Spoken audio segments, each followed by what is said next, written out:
Hey everybody, I'm Mike with Budget Guns and Gear Reviews, and this is The Right of the People, where we use the first to defend the second every Friday night at 7 p.m. Eastern. So uncover your keyboards and fire up your fingers. It's time to join the conversation.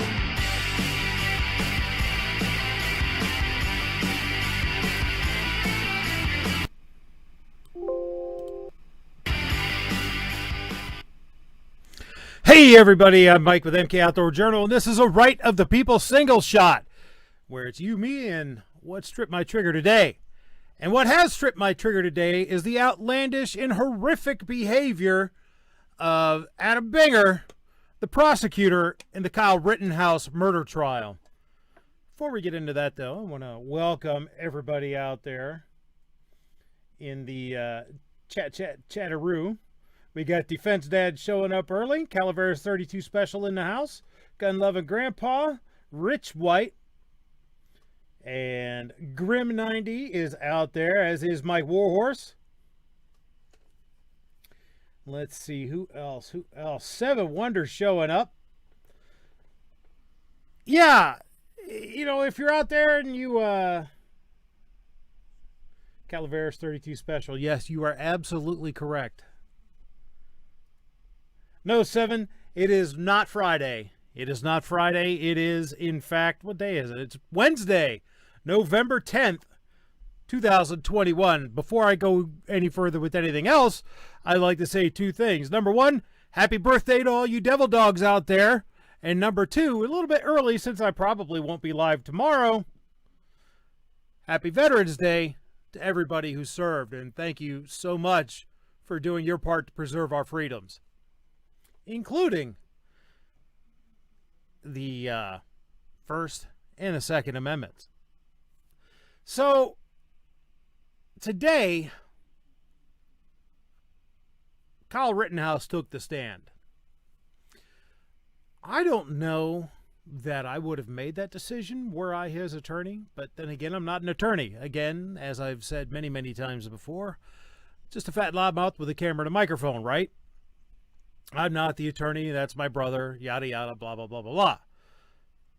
But I don't know that I would have put him on the stand, because so far in this second week of the trial, it seems to me that the defense has been just crushing it, pretty much annihilating every prosecution witness on cross-examination. And frankly, they didn't really need to do that, because yesterday, Gage Grosskreutz imploded and admitted that he was pointing the gun at Kyle when Kyle pulled the trigger.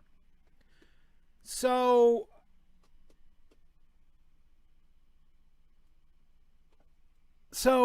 you know, I don't know that I necessarily would have exposed Kyle to cross-examination. But on the other hand, maybe it worked out, because frankly, I think Kyle did a good job, given the fact that he's a scared, traumatized kid reliving what up till now is the absolute worst night of his life. Hopefully there's never any that's worse than this one, right? He broke down early in his testimony when he was still under direct examination from his attorney telling the story, and you could tell that the kid was genuinely upset and traumatized by everything that happened. Well, on cross-examination, District Attorney Binger, well, I know it's his job. It's his job to prey upon the weakness of the witness, particularly when the witness is the defendant, and badger him and batter at him and just hammer away at him with questions until he breaks and makes a mistake. I get it. That's his job. But he was still a freaking douchebag. He did a couple things that were absolutely horrific, and one that was just funnier than hell. So let me get to showing you what's what with this.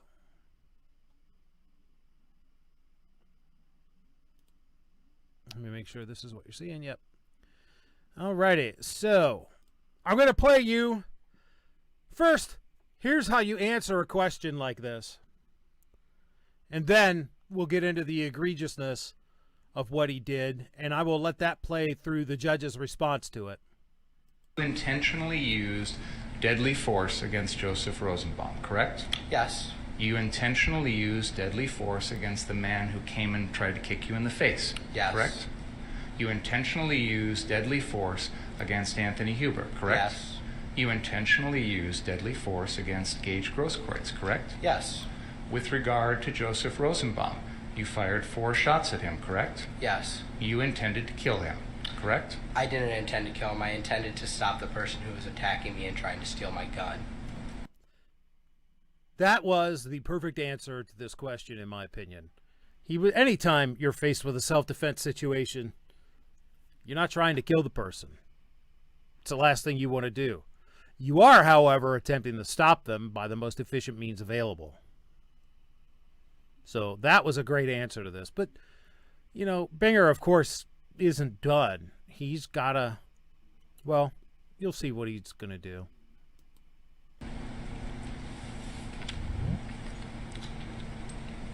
Since I just heard somebody come in on my yep, it's Night Strike came in. Hey, how you doing? Since you're here, you're live already. Yeah, I'm live already. Since you're here, I will screen share this so that you can enjoy the wonderfulness of it too. Oh no, I saw it live earlier. Well, I'm kind of going to play the whole thing, so unless you want to sit there and twiddle your thumbs. Go ahead and do what you got to do. But I watched the whole thing live with John Crump and crew today. Mm-hmm. And yeah, that prosecution, that guy, he is screwing up something awful. Yeah. Besides just being the normal, as your thumbnail says, the normal douchebag. Yeah, because that's exactly what he's doing here. Yeah, it's looking like he's intentionally trying to throw the case. It really does. We'll get into that. We'll get into that. For now, let's go ahead and let this play. It's August Can you 25th, see and hear that? 2020. Can you see and hear that? Yeah, it's fine. This is the first time that you have told your story. And here, Mark Richards quite rightly objects to that.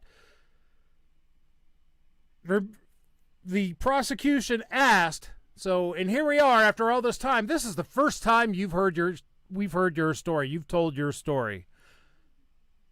He's impinging on the defendant's right to silence, his Fifth Amendment right not to incriminate himself or talk about the issue. Sustained. Since August 25th, 2020, you've had the benefit of watching But does he stop there? Oh no, because you heard Mark Richards object. The judge sustained. Yeah, let's keep going with this. countless videos of your actions that night, correct? I've seen certain videos, not all of them. I've seen the majority of them actually here during the trial. You've also had the opportunity to read articles. People have written interviews, things like that, about what happened that night, correct? I do my best to avoid what people write on the internet. A majority of it's not true. You have also sat here through 8 days of trial, correct? Yes. And you've had the opportunity to watch all of the videos that have been played in this trial? Yes. Sir, if you could please let me finish my question before answering. And I will do my best to let you finish your answer before I go on to the next question. Fair? Yes. You have also had the opportunity to listen to the testimony of all 30-some witnesses that have testified in this trial so far, correct? Yes. And after all of that, now you are telling us your side of the story, correct? Correct. I'm going to ask you folks to go in the library for just a second. Please don't. So did you hear what he just said? This is the first time that we're hearing your side of the story. And at this point, it's not the defense attorney that says, hey, wait a minute, hold up. It's the judge. Let's continue. Don't talk about the case.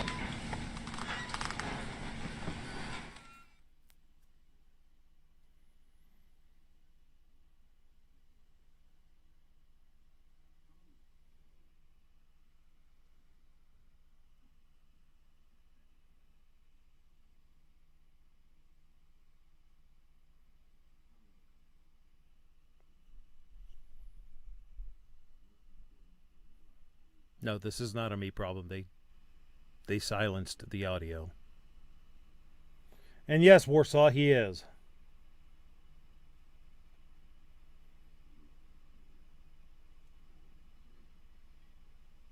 Commenting on my client's right to remain silent.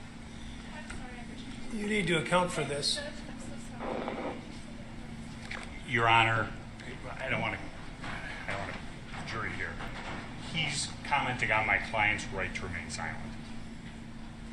No, Your Honor. I am making the point that after hearing everything in the case, now he's tailoring his story to what has already been introduced.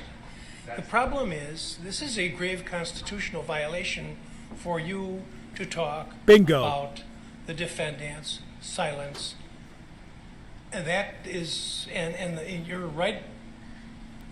You're right on the borderline, and you may be over, but it better stop. Understood. This is, I can't think of the case, the initial case on it, but it's this is not permitted. All right, ask the jury to come in, please. So that was the first thing that he stepped in, and that was egregious enough, in my opinion. Let me get this stopped. So that was the first thing that he stepped in, and that was, in my humble opinion, egregious enough. But there's another one. Let me... But wait, there's more. Oh, yes, there is definitely more. Let me pull this up. Okay, that's the time You frame may I have to want. skip a bit. Yeah, I'm going to have to skip a bit.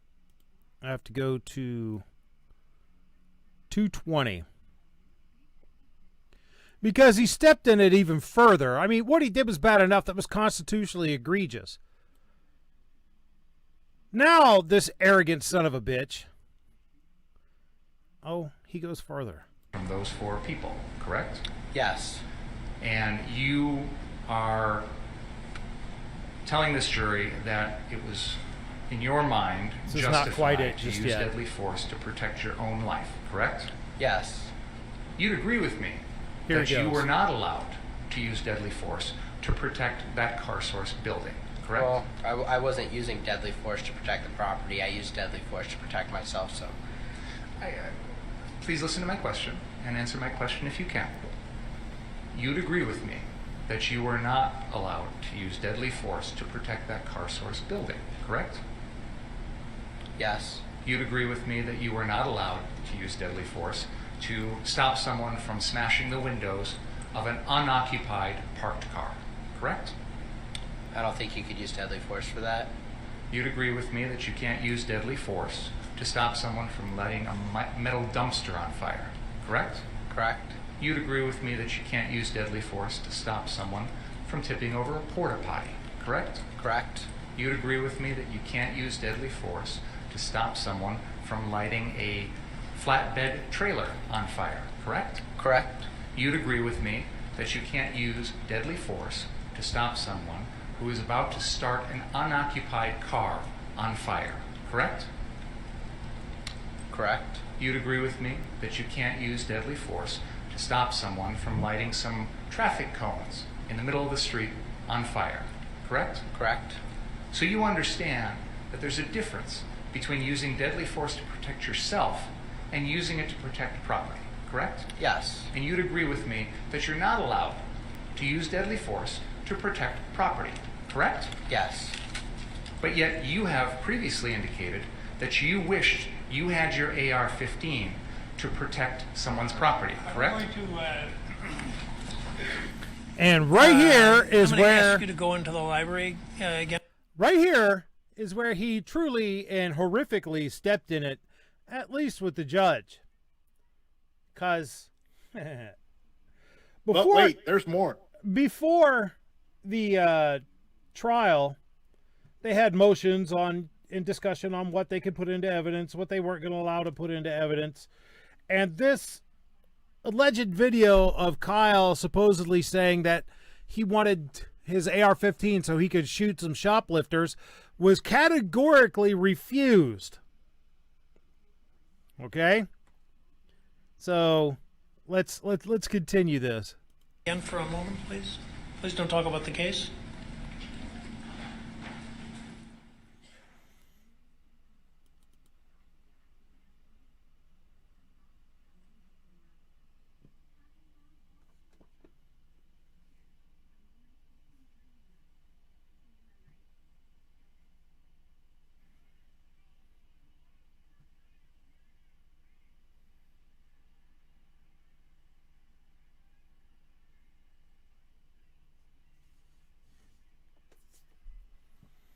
What the? Come on.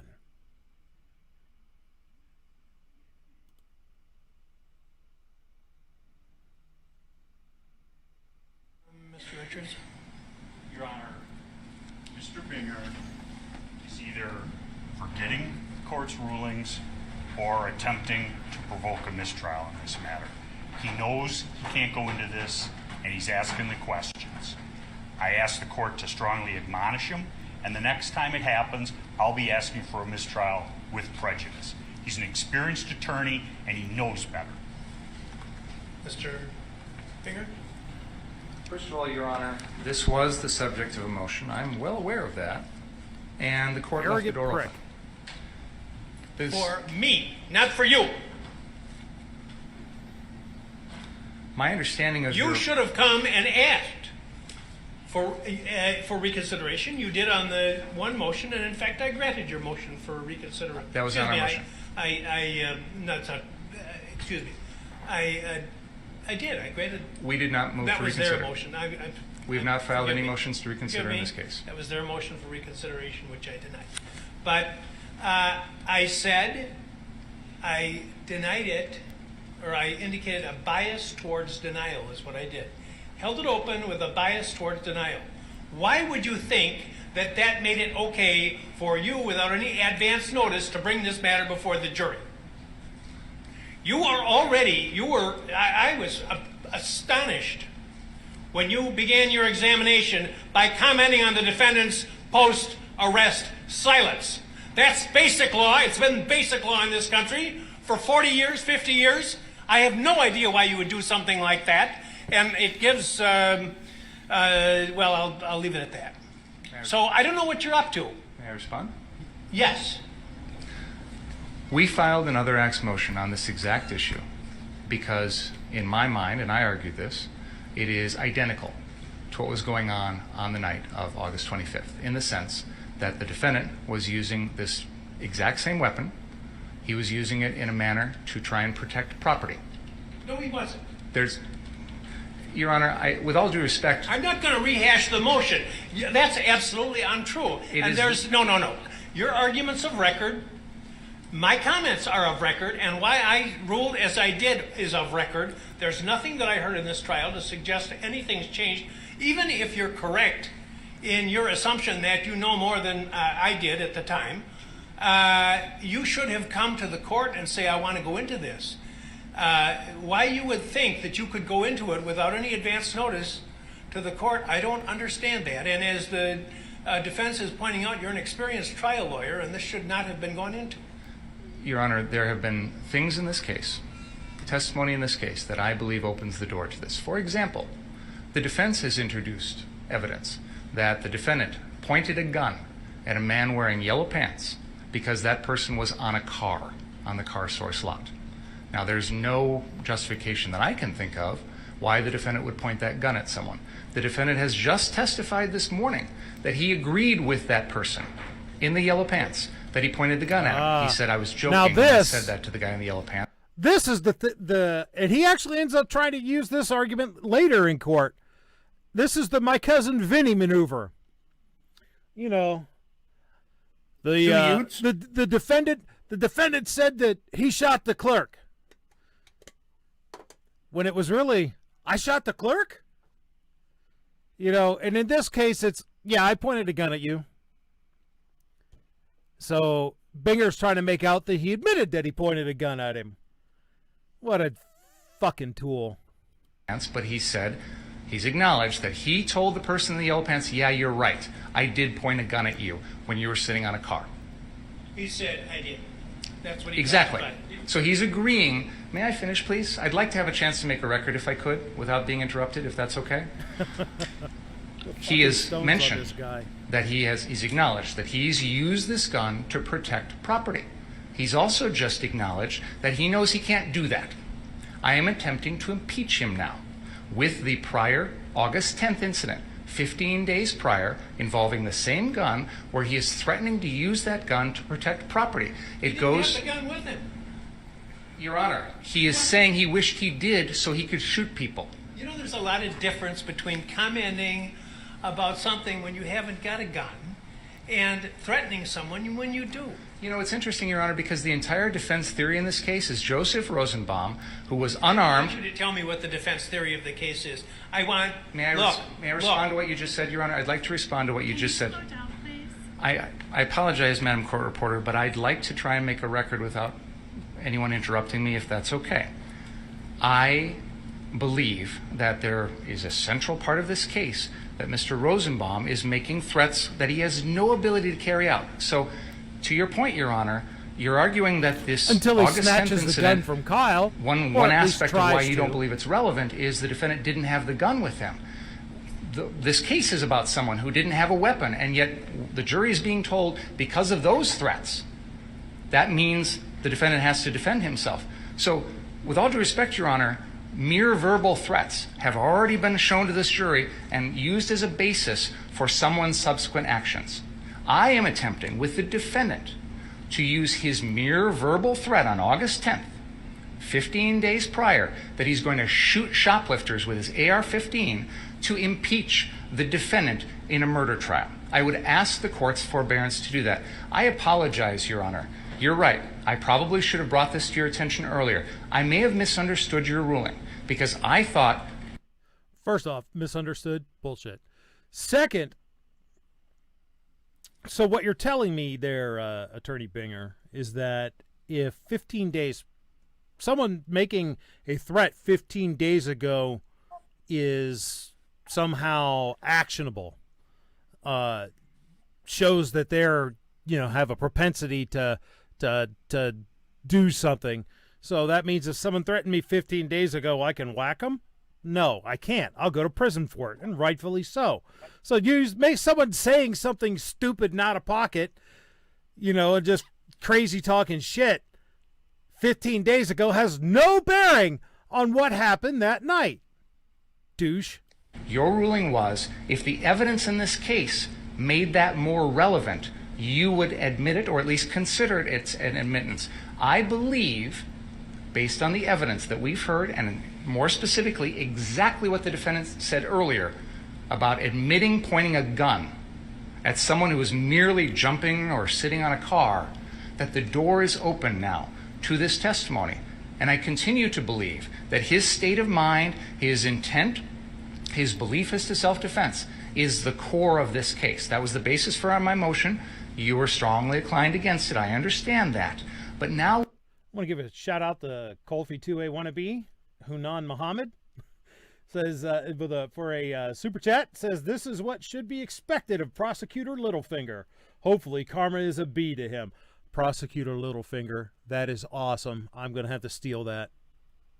We're in the middle of trial, and there's been a lot of evidence that's come in that I think makes this relevant. So I'm attempting to impeach the defendant on his beliefs. I believe I'm entitled to impeach the defendant on his beliefs and on his statements. I'm going to interrupt you now because you're talking about his beliefs. I think that's what they call... His statements too, Your Honor. Because he just said, can't use deadly force, can't threaten to use deadly force to protect property. So now I'm impeaching him on that. Your Honor, the court has seen no reason to change its ruling. And just so this record is clear, in spite of the lengthy statement by Mr. Binger, before we started today, the court specifically stated in Mr. Binger's presence, there's been nothing to have me change any of my rulings. There have been numerous occasions during this trial where they've opened the door. The one time when they're going into Mr. Rosenbaum's prior, the reason he doesn't like guns, and I said something, I whispered in Mr. Krause's ear, it's because of the prior convictions. Please stop, and he did. He knows if you're going to go into something that's been excluded in a pretrial order, you better ask the court, you better get permission. This is ridiculous. It wasn't excluded, Your Honor. You know why it was excluded in the first place? Because it was propensity evidence. That is exactly what 90404 is designed to prevent. You're talking about his attitudes. His attitude is he wants to shoot people. Now, I've admitted that kind of evidence in other trials when it's been appropriate. I didn't admit it in this case because, to me, what I've heard in this trial, and by the way, Mr. Richards absolutely correctly points out that just hours ago, I said I had heard nothing in this trial to change any of my rulings. That was before So the defense why? testimony, Your Honor. Pardon me? That was before the Don't defense testimony. get brazen with me. You knew very well. You know very well that an attorney can't go into these types of areas when the judge has already ruled without asking outside the presence of the jury to do so. So don't give me that. That's number one. Number two, this is propensity evidence. I said at the time that I made my ruling, and I'll repeat again now for you, I see no similarity between talking about wishing you had your AR gun, which you don't have, so that you could fire rounds at these thought to be shoplifters, and the incidents in these cases, which are not, there's nothing in your case that suggests the defendant was lying in wait to shoot at somebody or reflecting upon the shooting for a vast amount of time. Every one of the incidents involves matters that involve seconds in time. So I commented at the time, I don't see the similarity, and I don't see the similarity now. If it's not similar, that's the whole rule. Those are all the exceptions to 90404. Check the authorities. Wigmore and evidence. Judge Weinstein. Colonel McCormick. It's the prior act has to bear the signature of the accused, or it has to be so similar as to suggest it's a common plan or something like that. You have an incident where he's making comments about some alleged shoplifters versus crimes that involve instantaneous actions, whether premeditated murder or whether self-defense. That's for the jury to decide. But I don't see the similarity. I said it couldn't come in, and it isn't coming in, no matter what you think. Bitch. Number two, I have to be concerned that with what Mr. Richards has said about the progress of the trial, and when you were I said you were over the line, close to or over the line on commenting on the defendant's pretrial silence, which is a well-known rule. I'm astonished that would have been an issue. So I don't want to have another issue as long as this case continues. Is that clear? It is. Thank you. Ask the jury to come back in, please.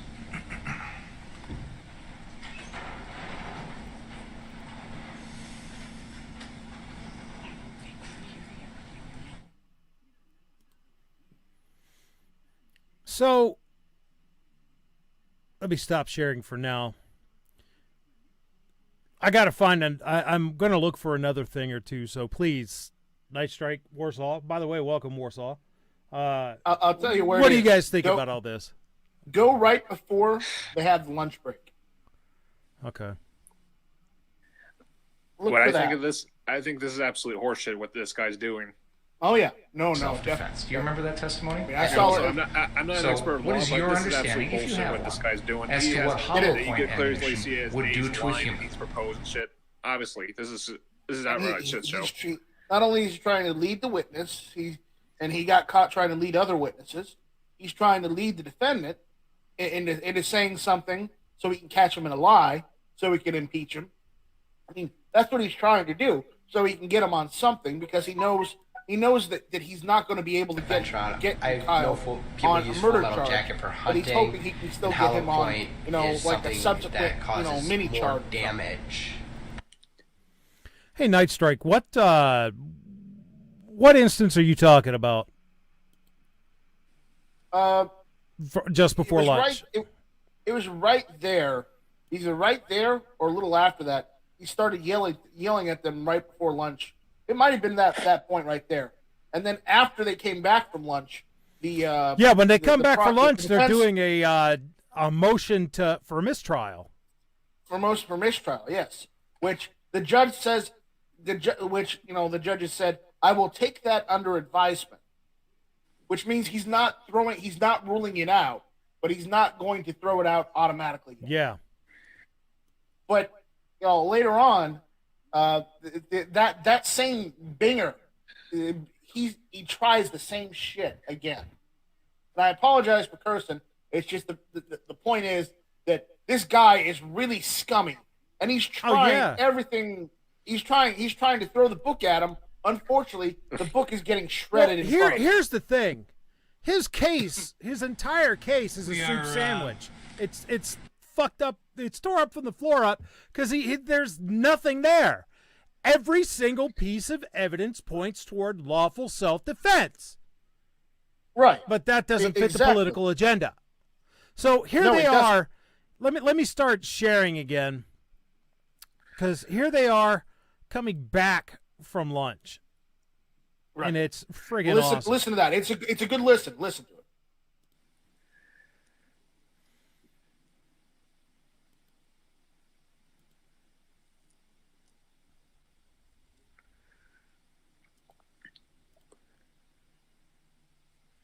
Back, and the appearances are as before, with the jury absent. And anything before we start?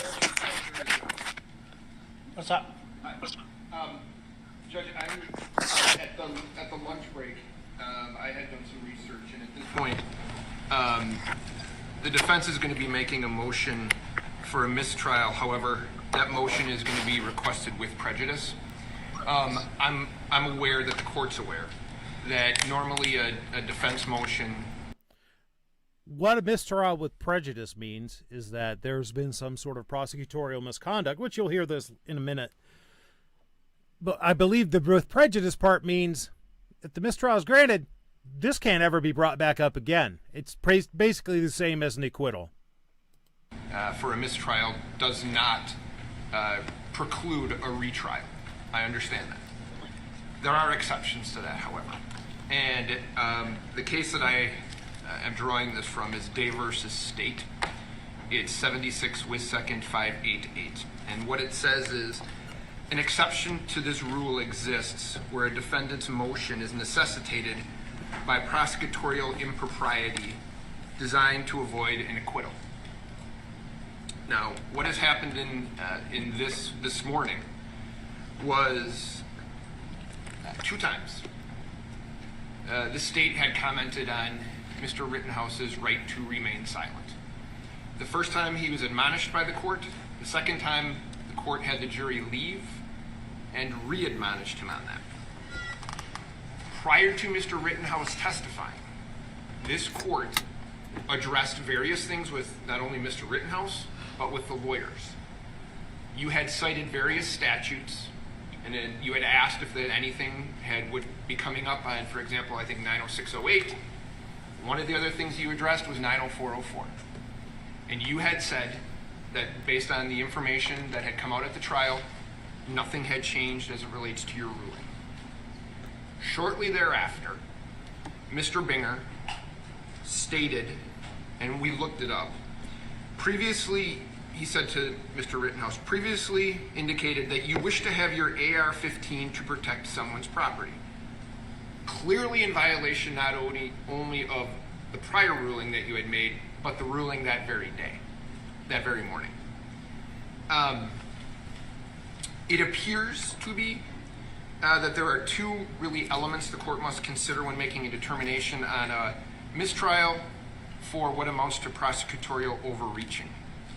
And the first one is the prosecutor's actions must be intentional in the sense of a culpable state of mind in the nature of awareness that his activity would be prejudicial to the defendant. I would argue to you that that's clearly aware of that. You had warned him, you had told him prior to Mr. Rittenhouse testifying that these things, certainly the 90404 was off limits. You had warned him about the infringement on his constitutional right to remain silent. He did it again. The second one, I think, requires some action by the court in terms of a finding. The second one says the prosecutor's actions was designed to allow another chance to convict. That is, to provoke a mistrial in order to get another kick at the cat because the first trial is going badly, or to prejudice the defendant's rights to successfully complete the criminal confrontation at the first trial.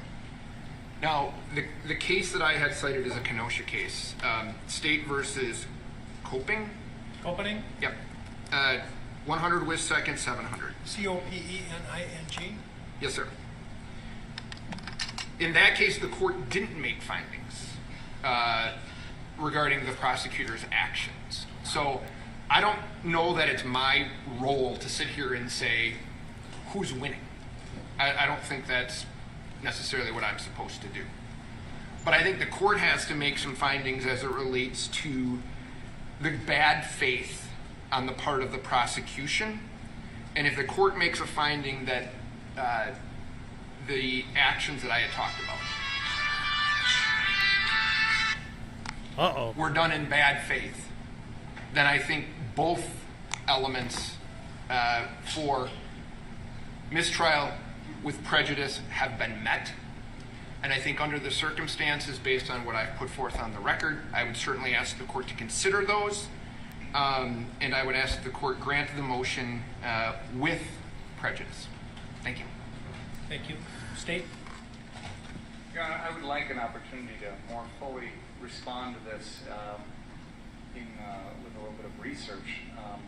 At first blush, though, and I reserve the right to present case law and additional cites to the court, but I do want to point out for the record that the defendant has presented interviews to at least one media source and at least one online source since his arrest. And there have been questions about that night. There have been questions about what he did, things like that. He has decided, probably on advice of counsel in those circumstances, not to give a statement in the media about what happened. But he is talking about his family life, he's talking about his friends, he's talking about the circumstances of the case, he's talking about how this has affected him and things like that. So my point in asking those questions was, you have agreed to talk to the media, you've agreed to talk about yourself, you've agreed to give interviews, but until now, this is the first time you're explaining your actions. And so I wasn't referring to his custody statements. In fact, I never asked either detective about what the defendant told him. He actually starts to tell them some things, and then he says he wants a lawyer, and they stop him. And they Mirandize him first, by the way. Then he starts to tell them some things, and he says, but I want to talk to my lawyer. And they're like, okay, we're done. So I'm not referring to that. I didn't ask any questions of the detectives about that. But since this, the defendant has spoken to the media. He has talked about his life, about circumstances related to this case. He just hasn't given his exact version of events that night. So his voluntary discussion to speak to the media has nothing to do with the Fifth Amendment. That is his own decision. And if he's going to pick and choose what he wants to talk about in those voluntary interviews with the media, then I think that's fair game. It doesn't implicate his Miranda rights. It doesn't implicate the Fifth Amendment. He's making his own voluntary choice. Well, wait a minute. You don't think he could give an interview about his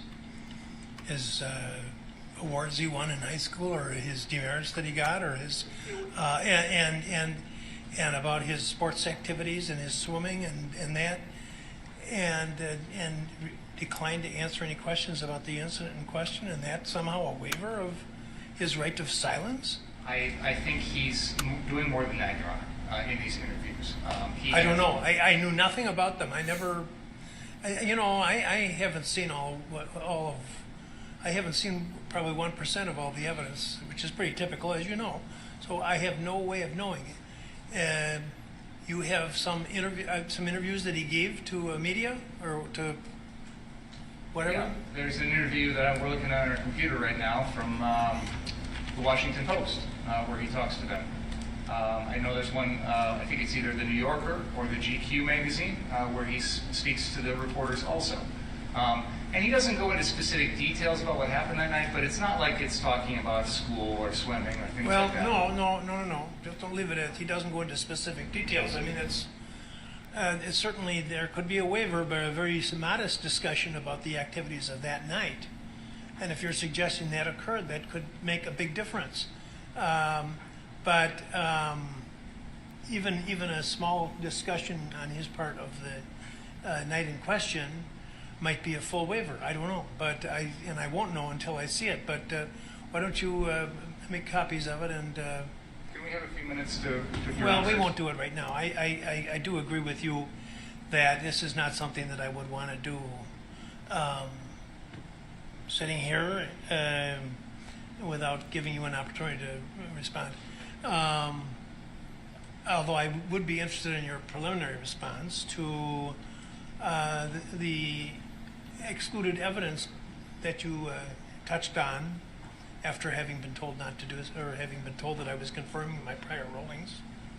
I do want to just point out right now, we've got it on the screen. This is a Washington Post article, and there's a reference to an interview that he says, the defendant says he did not regret having his gun because, quote, I would have died that night if I didn't, end quote. So that's a direct quote from the defendant to the media about that night. What about that? Your Honor, all I can say about that interview is there were prior counsel representing him. I don't care about that. Well, and I believe it was a telephone interview. I don't know anything about the circumstances of that. I'd have to read the article. Oh, that might make a difference. And what about the you're asking questions about excluded evidence? Your Honor, we went over this earlier, and I don't want to repeat myself because I know you've heard me, but if I could just summarize. I did hear you talk about that evidence this morning before testimony. The defendant then took the stand. He admitted that he had said to the person in the yellow pants that he had pointed the gun at that person. The Mike cousin I have Vinny seen that argument video. again. It was actually introduced by the defense. I think it was even in their opening statement.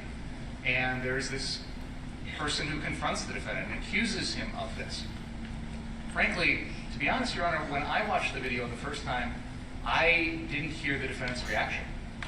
I thought it was someone making an accusation and then the defendant walking away as if trying to avoid a confrontation. I was surprised to hear the defendant admit in his testimony, on direct, by his attorney, that yes, I did tell that person that I had pointed the gun at them. He explained then that he was joking when he said that. The jury can evaluate that. It goes to his credibility. It goes to whether or not he's telling the truth. It goes to his decision making. That is, again, this is an incident that occurred that night, so it's not something that happened separate in time. It presumably happened a few minutes before. But like I said, I was taken aback by the defendant admitting that he had said to this person, yes, I pointed a gun at you. And I think it's fair to say that watching that video, that person, believes strongly that this happened. The defendant is telling him it happened. Now the defendant today is giving us a different version and saying, oh, I made it, I was joking, I was just kidding that guy or whatever. I'd like to probe that. I'd like to probe what he said to that person. I'd like to probe what his motivations were, etc. I'd like to probe whether, in fact, he really did do that. And I think that changes the equation with regard to the CBS video that was the subject of the other act's motion. Because in my mind, it is very similar. And I know we've disagreed on that, and I'm not going to belabor the point, Your Honor, but that was where I was Then why bring it up? Was there's been a change in the testimony of the defendant today that I think makes that evidence, it's admissible and much more relevant than it already was. Except you're reaching because, those words don't mean what you think they mean. I do want to be clear So also. I'm just here on the sidelines, just Well, yeah, I had made a ruling that the evidence wasn't coming in, and you decided that it was. If I could just respond to that briefly, Your Honor, I was about to say, I did not interpret your ruling as an absolute. We've had 3 state motions in the line. There was one in which we asked the court to introduce evidence that the defendant was at Pudgy's bar with Proud Boys, and you were clear that is not coming in. There was. Don't get into other subjects. Come on, what you're telling me. You're an experienced trial attorney, and you're telling me that when the judge says, I'm excluding this, you just to take it upon yourself to put it in because you think that you've found a way around it? Come on. If I may finish, Your Honor, I was about to say that your ruling on our 3 motions and other acts motions was there were some gradations there. That you were clear that some things were absolutely out, and then you left the door open on other things. No. So Just looking at this, it looks like he's shitting his I thought pants. to myself, clearly I know this is out, but you left the door open on other things. So I didn't interpret your ruling as this is absolutely never coming in, and I have practiced before you, Your Honor.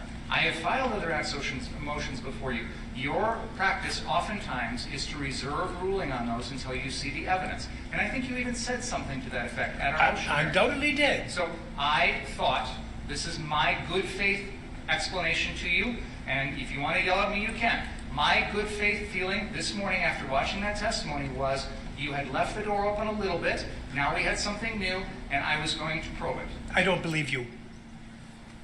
There better I not don't be another believe you. incident. I'll take the motion under advisement. So- and you can respond. He'll take the motion under advisement. When you say that you were acting in good faith, I don't believe that, okay? Let's proceed. Everybody in good faith. All right. So the judge just called him a will you damn liar, come up, please, Mr. basically. Rittenhouse? Judge just called him a liar. Yeah, I don't believe you did that in good faith. I think you're a lying sumbitch, and I'll take the motion to mistrial with prejudice under advisement. So that really, he should be drawn and quartered after being broken on the rack. That's my opinion, but And I this think is at the the, very what, least second he time should he's have done to this? he should have to face a Wisconsin Bar Association's ethics committee. Now go ahead. So I'm this is the sorry. second time he's done it. I said this is the second time he's done it. Yeah, and you know, there were other garbage all throughout this trial where he's just been an arrogant, smarmy little. Again, I know it's his job to badger the defendant until he gets him to trip up and he catches him in an inconsistency. Then he can exploit that to make him look as bad as he can so he can get a conviction. I get it. But the fact But is, there's- this entire prosecution is nothing more than bowing down to a political agenda. Because in a sane world, in a just world, this kid would not be facing these charges, period, based on the evidence. Whether or not he should have had the gun, completely, utterly, and totally irrelevant. Whether or not he should have been there after curfew, completely, totally, and utterly irrelevant. Whether or not he had any right to be there putting out fires, well, that's irrelevant too, because he had just as much right, as a matter of fact, probably more, because putting out these fires is a legal activity, than did the people who were there starting the damn fires and committing felony arson. Mm-hmm. So, all throughout the testimony, not the testimony, but the inquisition today by the prosecutor, and yes, I call him a prosecutor with malice aforethought, because only a morally corrupt whore would have brought this case to trial. So, the prosecutor, all throughout this trial, has done everything he can to establish Kyle shouldn't be there. Kyle wanted to kill people.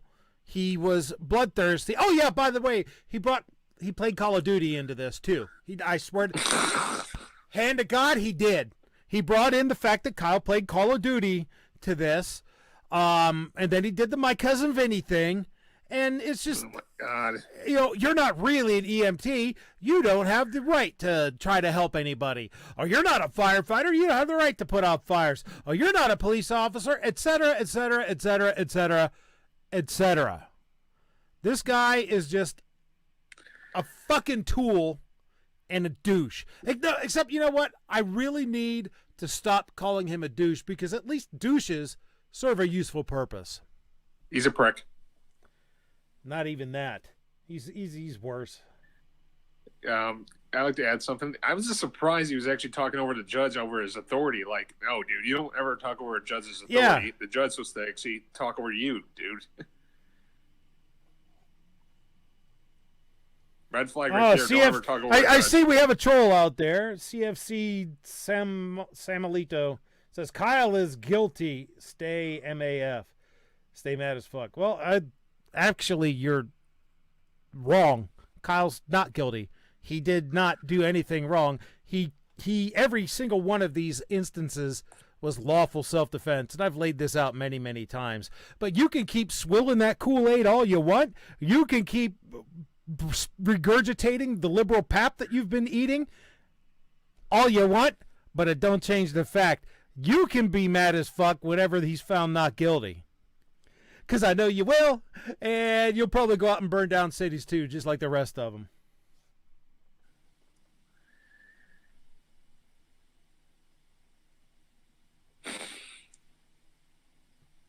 So here's how we're going to handle this. Boom. Let you take care of that.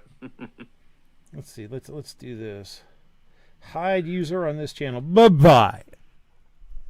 Douche. You're a douche too. And he's backing up a thug. Rosenbaum. Not a thug. A child molester. So if you want to go ahead and have sympathy for a convicted child molester who served 15 years, you go right ahead on that one. Damn right. Ozzy says, I think he just likes being spanked. Maybe that's it.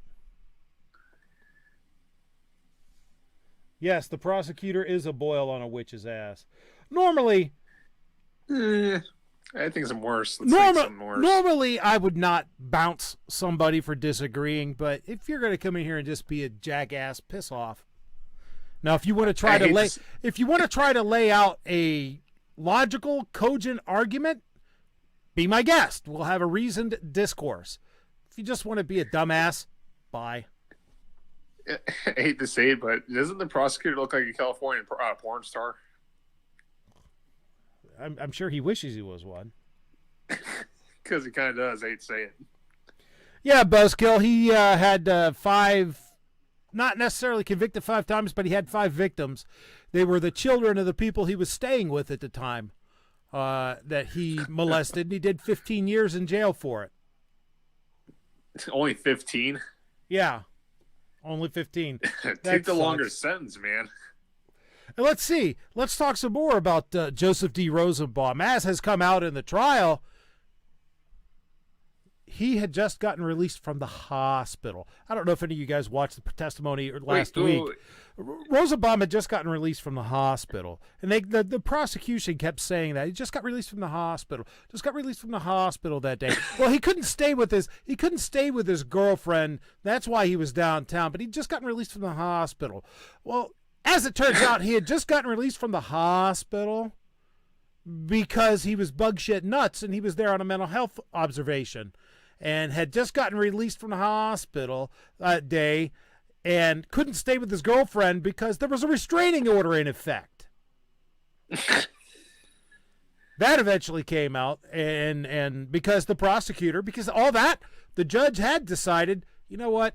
We're not going to talk about this. It's not admissible as evidence. It has no relevance on the case because Kyle Rittenhouse could not have known this, which actually I agree with the judge on.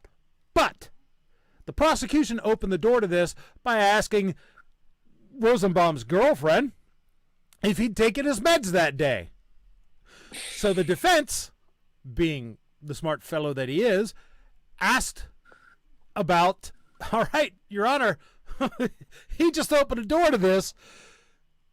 I'm going to ask her what meds. And then the judge is like, well, we don't know if she knows what the meds are and what they're for and et cetera, et cetera. So I don't know about this. Let's talk to her without the jury first. So he asks her, and she knows it all. She knows what the meds were, what they're for, pretty much EIEIO, all of it. So they bring the jury back in, and all that comes out in the trial. So, waste no sympathy on old, we got Sniffy Joe in office. This dude was Molesty Joe.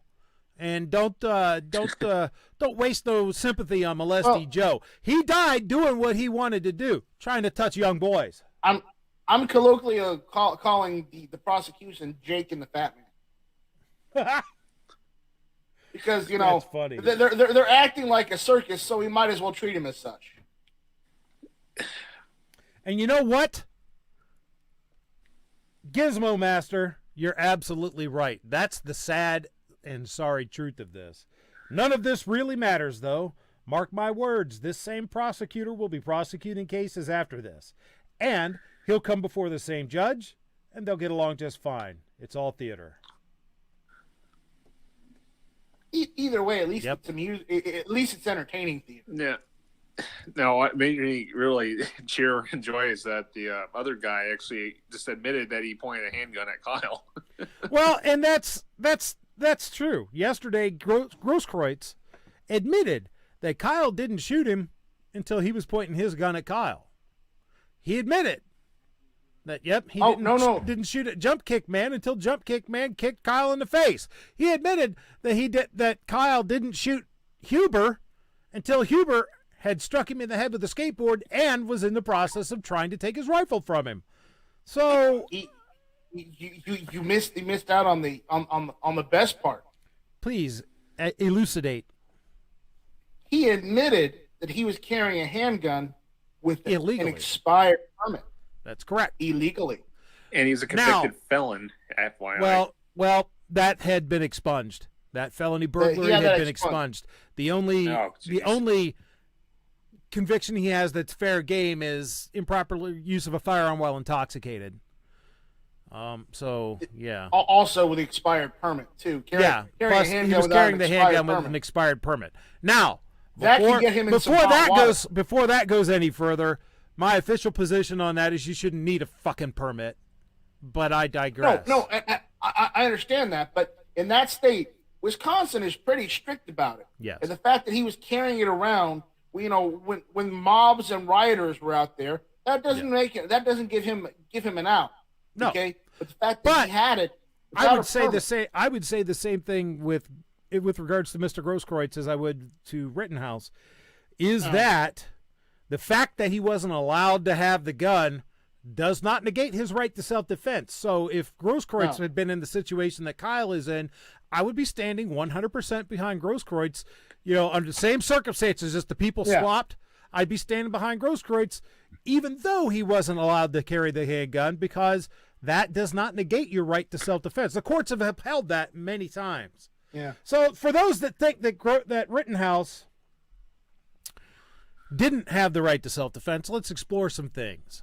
In order to claim self-defense, there has to be 5 things, actually 4 in Wisconsin, because one of them you don't have to have. It has to have been an imminent threat, which means right now this is happening. It has to be it has to meet the bucket of reasonableness. In other words, a reasonable person would believe they're in danger right now. The force you use must be proportional to the force that's used against you. In other words, if someone's attacking you with a pool noodle, you can't hit them with a ball bat. That's not proportional. If someone's attacking you with a deadly force attack, then you can use deadly force. And the 4th one that had to have been met is innocence. In other words, you must not have started the conflict, or even if you did start the conflict, you must have signaled that you no longer wish to continue the fight and be trying to run, trying to get away. Normally, there's a 5th element of self-defense that you must meet called avoidance. In other words, you have a duty to retreat, but not in Wisconsin, because Wisconsin's a stand-your-ground state. So let's take a look at Rosenbaum. Rosenbaum pursued Kyle across this parking lot after jumping out from behind some parked cars and coming after Kyle. Kyle ran. Rosenbaum yeeted his bag full of whatever at him, continued to attack him. Kyle was running away, and he was chased by Rosenbaum. That means that even if Kyle had looked at Rosenbaum and said, "Hey, I fucked your mom last night," and Rosenbaum went after him because those fighting words, he would escalate it. He's running away. That means even under Wisconsin law, he regained his innocence because it starts a separate encounter. Now, Rosenbaum was attacking him on this separate encounter, attempting to grab Mr. Rittenhouse's gun. The video is clear on it. There's nowhere that Rittenhouse can go. He's trapped at those cars, which limits his movement. Those cars on the other side of him are a mob. He can't go anywhere. So, was it imminent? Was it happening right now? Yes, it was right in progress. Was the danger something that is a reasonable person would believe would be self-defense, would be deadly force. Well, the courts have ruled time and again that someone attempting to grab your firearm and take it from you is, in fact, a deadly force attack. So that meets the reasonableness. So while we're talking about the innocence, he tried to run away. There's the reasonableness. So since there was a deadly force attack, he met it with a deadly force attack. That meets the proportionality. So we got to imminence. The imminence, it was right now. Reasonableness, deadly force attack. Proportionality, deadly force versus deadly force. And then, damn it, I just went through them. What the hell am I forgetting? The, not avoidance, but, damn it. But anyhow, he met all four of them. So he runs away. And he kept, by the way, the prosecutor today kept trying to make a lot of the fact that Kyle ran away after shooting Rosenbaum after being there to give medical aid to people. And, you know, he didn't for Rosenbaum. He didn't call 911, of which wouldn't have responded anyways. Yeah. Yeah. Well, and he that's literally tried to call because for medical aid. That's because of the doggone, angry mob that was there saying, get him, cranium that guy, dome him, all that. Also saying F the police. So there's that. Kyle runs. Then he's attacked by some hero running up behind him with concrete, which makes him kind of dizzy. Then Huber, as I found out in trial, I didn't know this before, threw his skateboard at him and hit him in the back, or somewhere between the neck and the back. Kyle goes down. Then Jump Kick Man runs in, leaps up, and attacks. Let's go over these elements again. You know, imminence, reasonableness, proportionality, avoidance, which he didn't have to meet. And what the hell is the fourth one? The fifth one. Come on, you guys were listening to me yap. How the hell could I forget it and I'm the one yapping it? Keep yapping. I could rewind all the way back. You want to do that? No. But anyhow. Can we rewind 10 seconds? Imminent. It was imminent. It was right now. Reasonableness. Is this a deadly force attack? Well, the courts have ruled time and again that being kicked in the head with a shod foot while you are down does in fact constitute a deadly force attack. So it is something that a reasonable person would believe. Is it proportional? Well, a deadly force attack was met with deadly force. That's in proportion. But did Kyle have to meet the avoidance? No. Was he innocent? That's the one I was missing. Again, as was the case with Rosenbaum, Kyle was running away. He was clearly signaling he didn't want to fight. He was chased down by the mob. So that meets all four of the elements of self-defense that you have to meet in order to claim self-defense. That is a self-defense. Next, Huber attacks Kyle Rittenhouse with his skateboard yet again, hitting him in the back of the head / neck, and attempts to take his rifle. Using his skateboard with those heavy-ass trucks, edge on to the back of the neck, that's a deadly force attack. Hey, by the way, same as grabbing the gun. It's a deadly force attack. Did you hear yesterday? They never recovered that skateboard. Really? Really? What happened with the skateboard? They never recovered the skateboard. They issued warrants for it. I'm sure one of the mobsters took it. They went looking for the skateboard, but they never found the skateboard. But it's there in the video, so you can't dispute it wasn't there. Yeah. So again, but apparently the skateboard skipped town. So again, imminent. Was the attack underway right now? Yes.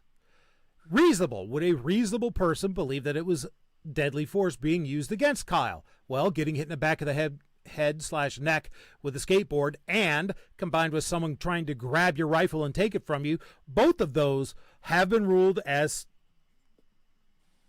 deadly force. So yes, it's reasonable. Proportional. Since it was deadly force used against him, he's justified in using deadly force to stop the attack. In innocence, again, he was trying to run away. He did not start that confrontation. Anthony Huber did. All the elements that are necessary to constitute a case of self-defense are met. It's self-defense. Let's look at Grosskreutz. Grosskreutz chased Kyle down, Kyle was running, so there's the innocence. Grosskreuz's attack was underway. He was pointing a firearm at Kyle. Because if you watch the video, after Huber is shot, Kyle looks up, he sees Grosskreutz. Grosskreutz puts his hands up. Even though he's got his pistol in his right hand, Kyle does not fire. His weapon is pointed down. Only when Grosskreutz starts to move towards Kyle and puts his pistol pointed at Kyle does Kyle fire and disarm him. I need to stop making that joke. Shoots him in the bicep and vaporizes a great portion of it. So the attack was imminent. It was underway. I don't think anyone ever could say that having a firearm pointed at your head is not deadly force, is not a serious threat, so that meets the reasonableness. Proportionality, okay. Deadly force versus deadly force. In innocence, again, Kyle was running away. So it's the innocence, imminence, proportionality, and reasonableness, plus the avoidance. Kyle was running away. All of those cases, in all of that, he met all the elements you have to have for self-defense. Right. Period. Can I also add to Don't this? forget the prosecutor's point. That's where Rittenhouse's gun was a lot bigger than Grosskreutz, so obviously it wasn't equal. Jokingly. Oh, yeah. Well, yeah. I have a question, Budget. The guy who got shot, did he win the room temperature challenge? Which one? There was two of them. There were two winners that night. Oh, there were. I didn't know. I only heard about Rosenbaum. one, so. Rosenbaum won the room temperature challenge, as did Huber. Okay. All right. Well, they should have known better. Grosskreutz is second runner-up. Runner-up, right. Runner-up. Yeah, I'd like to add, as far as Kyle, he turned himself in, by the way. Just like to add to that. You know, after he did turn himself. He turned himself in directly after it happened. Should he have been there? I honestly don't think he should have stayed there. He probably would have got mobbed because he shot that guy. Yeah. No, but if anybody, just saying a criminal runs away and flees, the innocent man usually turns himself in if something like this ever happens. That's honorable right there. So and Rittenhouse tried to surrender to law enforcement in the seconds after blowing off Grosskreuz's arm, and they told him to back the fuck off. Due to everything going on. They didn't realize, Kenosha law enforcement didn't realize he was involved and told him to back off. So that's where, and their police department was barricaded, not accepting anybody. Yeah. So, he went home and surrendered himself immediately to his home police department. I don't blame him for that. And they were able to contact, I don't either. And then they were able to contact Kenosha and they sent detectives over. So he did, he tried to, surrender right away. And then when not able to, he did the next best thing. Turn himself into the local police. Even ahead of seeking medical attention for himself. He was sitting there with a head wound from getting clobbered in the back of the head with a piece of concrete and in the back of the head / neck with a skateboard, which, by the way, if you don't believe that's a deadly attack, here's a little experiment. Try getting hit by a skateboard. I'm just going to tell you that. Here's a little experiment. Take your hand, put it like this, the karate chop gesture. And right there at the back of your head, back of your neck, where the knob on the back of your head is, just tap yourself there with it, with the edge of your hand. That about wants to knock you crazy right there. I mean, that little tap I just did to me's got my head aching right now. Do that. Now imagine that being a skateboard. There's a reason hitting somebody in the back of the head / neck is illegal in boxing or MMA. It's called a rabbit punch. You know why it's called a rabbit punch? Any of you? Yeah, because that's where when you raise rabbits for meat, you take a hammer and you hit them right at the base of the skull, or even and just it severs the brain stem, killing them. Just a stick, absolutely right. Or a stick. That's where, and a thin edge of a skateboard, because it concentrates the force. It doesn't take that much of a swing in order to achieve the severing of the brainstem. Yep. That is deadly force. It may not have been a club, but it was a skateboard. In some ways, clubs are actually, harder to kill somebody with because it distributes the loadout over a wider area. Yep. That's where now if you hit somebody with the flat edge of the, with the broad edge of the skateboard, the part where you stand, it's gonna, distribute that loadout. But if you catch them with that quarter-inch thick, laminate edge, it's concentrating all of your energy onto a very small area. Yep. How about the wheels of that skateboard? That would be even worse. No, not there. I think that the edge of the skateboard's body, putting all that force down into a quarter-inch, half-inch, three-quarter-inch, whatever it is worse. I mean, that's why an axe cuts, because all that head tapers down to a point. It concentrates the force of the blow. It's the same thing here, and it can absolutely sever your spine. That's why hitting, I just hit him with a skateboard. No. He hit him with a skateboard in the back of the neck at the base of the skull, damn near killing him. That's why after being hit in the back of the head with that rock, Kyle eventually fell down because he was dizzy from that. Which, by the way, the prosecutor tried to say today, well, you just fell down because you were running. Not because you got hit in the back of the head with a rock and or skateboard. The wheel or the trucks you could have a concussion.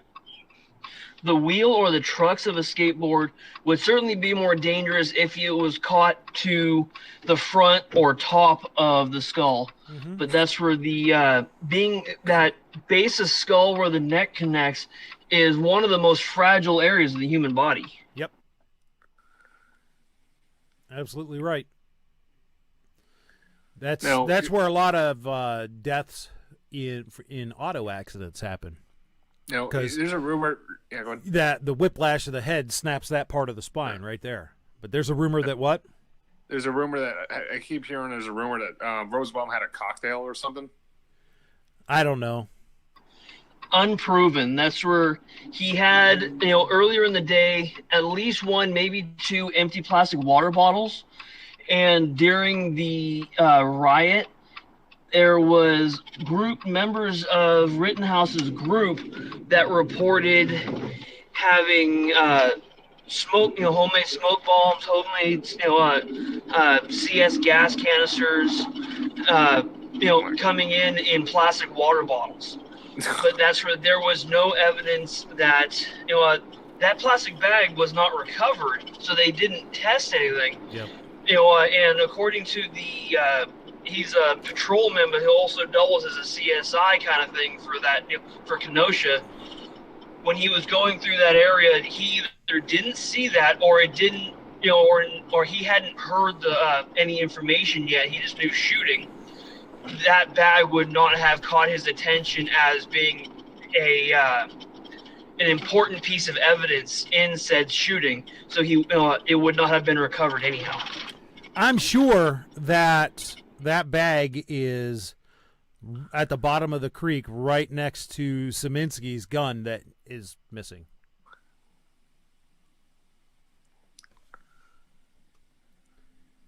That's what I think. No, correct me if I'm wrong. That bag, yeah, I'm sure.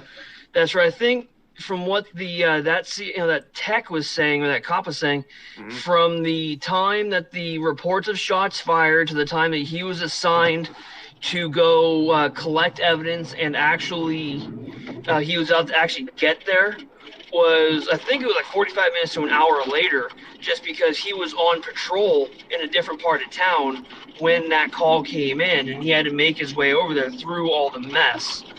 So that's where there's a good chance that that bag disappeared with one of the other rioters in that group, because there was estimates are anywhere between 75 and 150 people.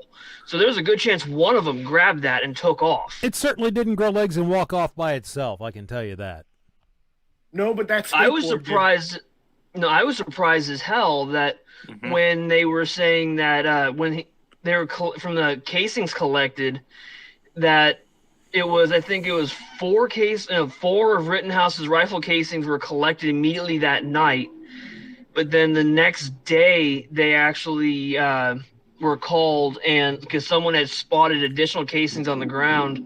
It was 2 collected at the Rosenbaum shooting, 4 collected up the street, and then 2 the next day because somebody found them under a car.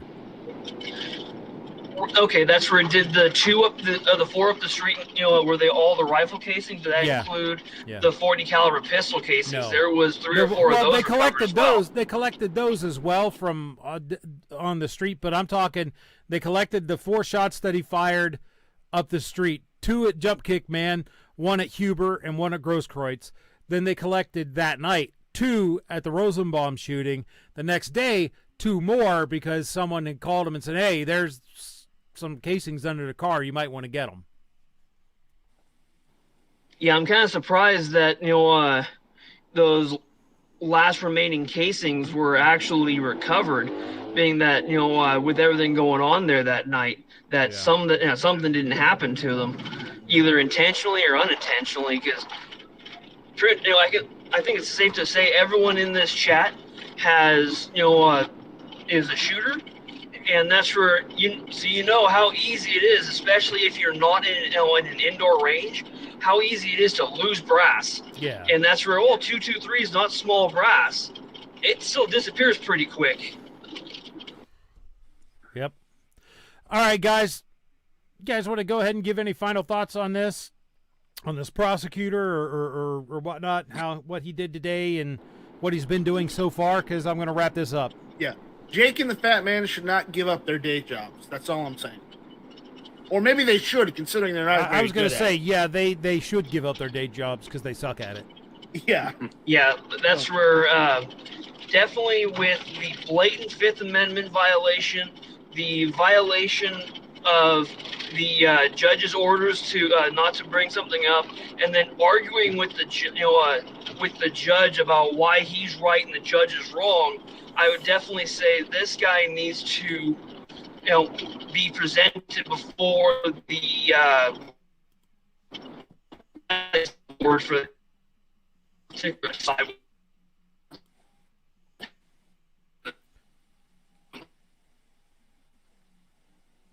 Uh-oh, we lost Pickle. Yeah, the robots got him.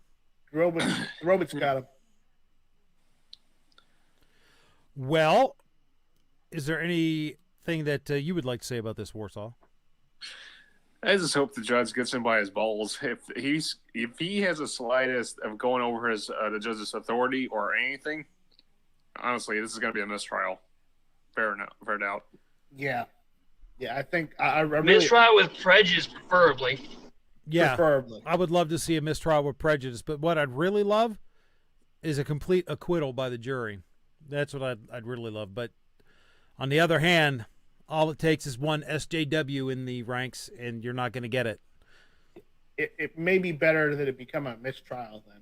I mean, Budget, what is the job of being a prosecutor? It's not by having a bias, I know that for sure. What's that? What's the job of a prosecutor by law itself? Like the position of a prosecutor, it's not by having a bias or an agenda about trying to get somebody in jail. Well, it's to determine whether or not there is sufficient evidence to believe that someone committed a crime, and then to gather all the evidence that they can and prosecute that person and get a conviction. Okay. They're supposed to do it without bias. They're supposed to do it without prejudice, but people are people. We know damn well that they're going to. And this guy has definitely showed his bias here. He's pandering to the mob is what he's doing, because he doesn't want to see his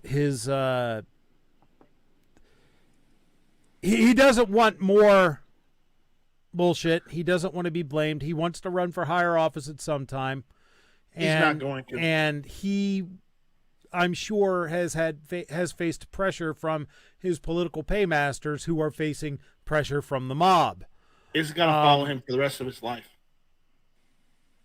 I think, personally, I would like to see Prosecutor Littlefinger brought up on ethics charges with the Wisconsin Bar Association for his impugning of Kyle's use of his Fifth Amendment right. And if I were the judge, I would have already given the mistrial with prejudice, just based on this guy's absolute arrogance and attempt to bring in evidence that was already excluded. Because, You can tell a jury, you know what, ignore what this guy just said all you want. But once you hear something, you can't unhear it. So I'm Mike. This is MK Outdoor Journal. Despite the fact that this says budgetgunsandgear.com, I've got to really change my artwork and all this because my computer crashed the other day and I lost all of that. So I've got to change my presentations around. But anyhow, thanks for being here and watching this tonight. Thank you guys for being a part of this. I appreciate you coming in and hanging out with me. And you know what, folks?